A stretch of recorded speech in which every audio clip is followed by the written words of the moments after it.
Olá, meus irmãos, a paz do Senhor Jesus. Eu sou a pastora Renata Caruso, da Igreja Missões no Brasil, e hoje eu estou aqui com você para mais uma leitura cronológica da Bíblia em um ano. Hoje, dia 13 de setembro, nós faremos a leitura no livro de Ezequiel, do capítulo 8 ao 11. Vamos para a leitura, Ezequiel, capítulo 8. No dia 5 do sexto mês, no sexto ano, enquanto eu estava sentado em casa, numa reunião com autoridades de Judá, aconteceu que o Eterno, meu Senhor, se manifestou. Quando olhei, fiquei atônito. O que eu vi era parecido com um homem. Da cintura para baixo era como fogo, e da cintura para cima como bronze polido e brilhante. Ele estendeu o que parecia uma mão e me agarrou pelo cabelo. O Espírito me elevou bem alto no ar e me conduziu em visões de Deus a Jerusalém, até a entrada da porta norte do templo, no pátio interno, no qual uma imagem da deusa do sexo, que deixa Deus tão irado, tinha sido colocada. Bem diante de mim estava a glória do Deus de Israel, exatamente como na visão que eu tinha tido na planície. E ele me disse: Filho do homem, olhe para o norte. E olhei para a direção indicada e vi, um pouco mais ao norte da entrada, numa imagem um tanto indistinta, o altar da deusa do sexo, Azerá, que tanto provoca a ira de Deus. E ele me disse: Filho do homem, vê o que eles estão fazendo? Terríveis obscenidades. E estão fazendo isso bem aqui. Já é inconcebível que tenham me expulsado do meu templo, mas você verá coisas ainda piores. E ele me levou à porta do pátio do templo. Olhei e vi um buraco no muro. E ele disse: Filho do homem, escave o muro. Escavei o muro e deparei com uma porta. E ele disse: Agora entre pela porta e dê uma olhada em todas as obscenidades em que eles estão envolvidos. Entrei e olhei. Não consegui acreditar nos meus olhos. Em todas as paredes haviam pintado figuras de répteis, outros animais e monstros, todo o panteão dos deuses egípcios. E eles eram adorados por Israel. No meio do salão estavam sentadas 70 autoridades de Israel, e Jazanias, filho de Safã, estava de pé no meio deles. Cada um segurava um incensário, e o incenso subia numa nuvem aromática. E ele disse: Filho do homem, está vendo o que as autoridades de Israel fazem aqui, na escuridão? Cada um diante da sua figura predileta? Eles pensam consigo mesmos: Deus não nos vê, Deus abandonou a nação. Então ele disse: Você verá coisas ainda piores. E ele me levou para a estrada da porta norte do templo do Eterno, e vi mulheres sentadas ali chorando por Tamuz, deus da fertilidade dos babilônios. E ele disse: Você acha que já viu o suficiente? Pois verá coisas ainda piores. Finalmente ele me levou para o pátio interno do templo do Eterno. Ali, entre o pórtico e o altar, estavam uns 25 homens com as costas voltadas para o templo do Eterno. Eles estavam curvados, virados para o leste, adorando o sol. E ele disse: Já viu o suficiente, filho do homem? Já não é o bastante que Judá se envolva nessas obscenidades repugnantes? Mas eles ainda enchem a nação de violência e agora me provocam com outros atos obscenos. E não tem mais jeito. Estão diante de um Deus irado. A partir de agora, não haverá misericórdia.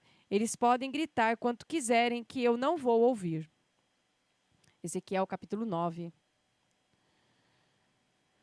Então eu ouvi clamando em alta voz: Executores, venham e tragam consigo suas armas. 6 homens desceram a estrada da porta superior que dá para o norte, cada um com suas armas. Com eles estava um homem vestido de linho, que trazia material de escrevente pendurado ao ombro. Eles entraram e se reuniram perto do altar de bronze. A glória do Deus de Israel subiu do lugar em que sempre havia estado, acima dos querubins. Moveu-se para a entrada do templo e disse ao homem com o material de escrevente: Ande pelas ruas de Jerusalém, Põe uma marca na testa de cada pessoa que estiver angustiada por causa das obscenidades repugnantes praticadas na cidade. Fiquei ouvindo enquanto ele instruía os executores. Sigam-no pelas ruas da cidade e comecem a matar. Não tenham pena de ninguém. Não mostrem compaixão. Matem os idosos, moços e moças, mães e filhos, mas não ponham a mão em ninguém que tenha a marca. E comecem pelo meu templo. Eles começaram com as autoridades que estavam na frente do templo. Ele disse aos executores: profanem o templo, encham-no de cadáveres, depois saiam e continuem a matança. Assim eles saíram e começaram a matança na cidade. Enquanto o massacre prosseguia, fui deixado sozinho. Então caí com o rosto no chão, orando. Ai, eterno meu Senhor, tu vais matar todos os que ficaram em Israel no derramamento da tua ira contra Jerusalém? E ele respondeu: a culpa de Israel e de Judá é enorme. A terra está cheia de assassinatos. A cidade só tem injustiça. Todos dizem: Deus abandonou a nação. Ele não está vendo nada do que fazemos. Mas eu vejo sim, e não estou com pena de ninguém. Eles pagarão pelo que fizeram. Naquele exato momento, o homem vestido de linho que levava o material de escrevente retornou e informou: fiz o que me ordenaste. Ezequiel capítulo 10. Quando olhei de novo, vi acima da abóbada, sobre as cabeças dos querubins, o que parecia um trono azul, celeste, como a safira. O Eterno disse ao homem vestido de linho: entre no lugar das rodas debaixo dos querubins, encha as mãos com brasas acesas que estão debaixo dos querubins e espalhe-as pela cidade. Olhei enquanto ele entrava. Os querubins estavam no lado sul do templo quando o homem entrou. Uma nuvem encheu o pátio interno. Então a glória do Eterno subiu dos querubins e se moveu para a entrada do templo. A nuvem encheu o templo. O pátio e o templo ficaram cheios da presença resplandecente da glória do Eterno. E aquele som, as asas dos querubins eram ouvidas até fora do pátio.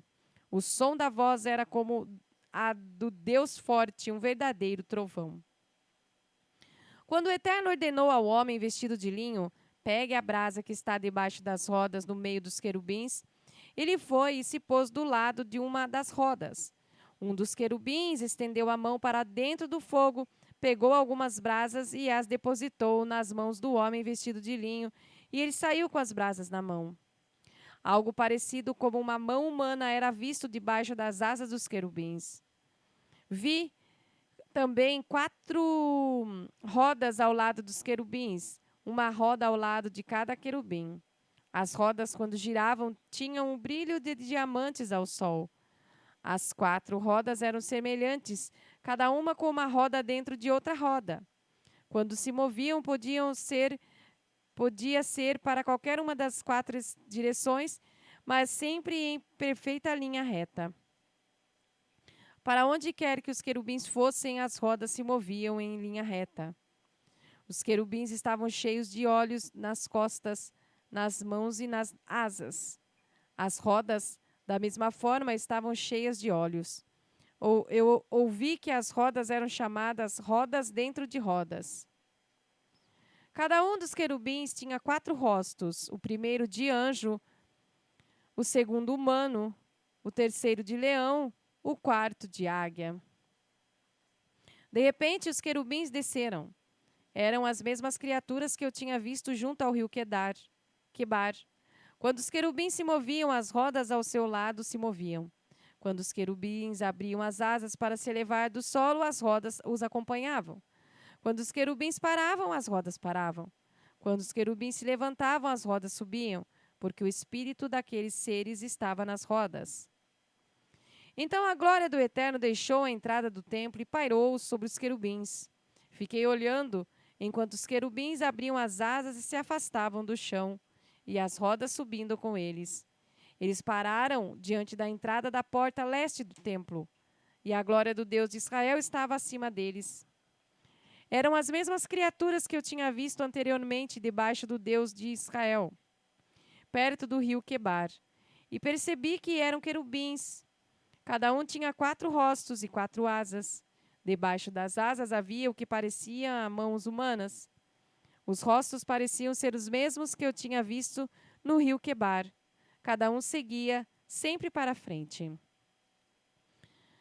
Ezequiel capítulo 11.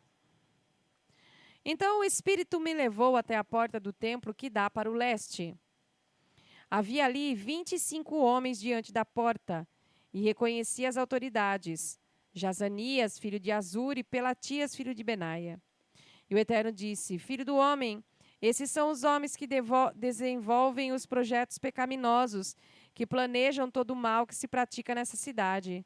Eles dizem: podemos fazer acontecer qualquer coisa aqui, somos os maiorais, somos a melhor carne desta panela. Denuncie-os, filho do homem, pregue contra eles. Então o Espírito do Eterno veio sobre mim e me orientou sobre o que eu deveria falar. É isto que o Eterno diz: esse é um belo discurso, Israel, mas sei o que vocês estão pensando. Vocês assassinaram muita gente nessa cidade, as ruas estão amontoadas de cadáveres. Por isso o Eterno Senhor declara: os cadáveres que vocês amontoaram nas ruas são a carne, e essa cidade é a panela. E vocês nem mesmo estão na panela, estou jogando vocês fora. Vocês têm medo da guerra? Mas guerra é o que terão. Estou trazendo guerra contra vocês. Vou expulsar vocês dessa cidade. Estou entregando vocês aos estrangeiros como castigo. Vocês serão mortos na batalha. Executarei meu juízo nas fronteiras de Israel. E então vocês saberão que eu sou o Eterno. Esta cidade não será sua panela, e vocês não serão a melhor carne dela, nem pensar. Executarei meu juízo nas fronteiras de Israel, e então vocês saberão que eu sou o Eterno, porque não obedeceram os meus mandamentos e estatutos. Em vez de seguir meus caminhos, vocês se corromperam e são como as demais nações à sua volta. Enquanto eu estava pregando, Pelatias, filho de Benaia, morreu.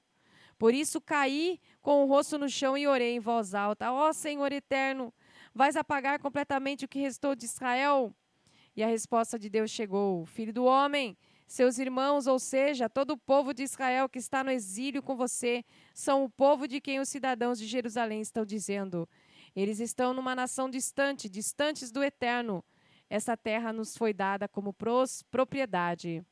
Diga isto a eles: essa é a mensagem do Eterno Senhor para vocês. É verdade, mandei vocês para uma nação distante e os espalhei por outras terras. Mesmo assim, providenciei um santuário provisório para vocês nas terras para onde foram. Eu os trarei de volta nos lugares pelos quais foram espalhados e darei novamente a terra de Israel a vocês. Também darei a vocês um novo coração, porém em vocês um novo espírito. Arrancarei de vocês o coração de pedra e porei no lugar um novo coração, muito firme. Assim, vocês obedecerão aos meus estatutos e se guardarão em obedecer aos meus mandamentos. Vocês serão o meu povo e eu serei o seu Deus. Mas não estes que são obstinados e viciados em suas imagens asquerosas e ídolos obscenos. Vou garantir que eles recebam o que merecem pelo que fizeram. É o decreto do Eterno, o Senhor. Depois disso, os querubins abriram as asas com as rodas ao seu lado, e a glória do Deus de Israel estava sobre eles. A glória do Eterno subiu e permaneceu sobre a montanha a leste da cidade. Ainda na visão que me foi dada pelo Espírito de Deus, o Espírito me tomou e me levou de volta para os exilados na Babilônia. A visão tinha chegado ao fim. Então, contei aos exilados tudo o que o Eterno havia me mostrado. Somente até aí. Fique conosco, a paz do Senhor Jesus.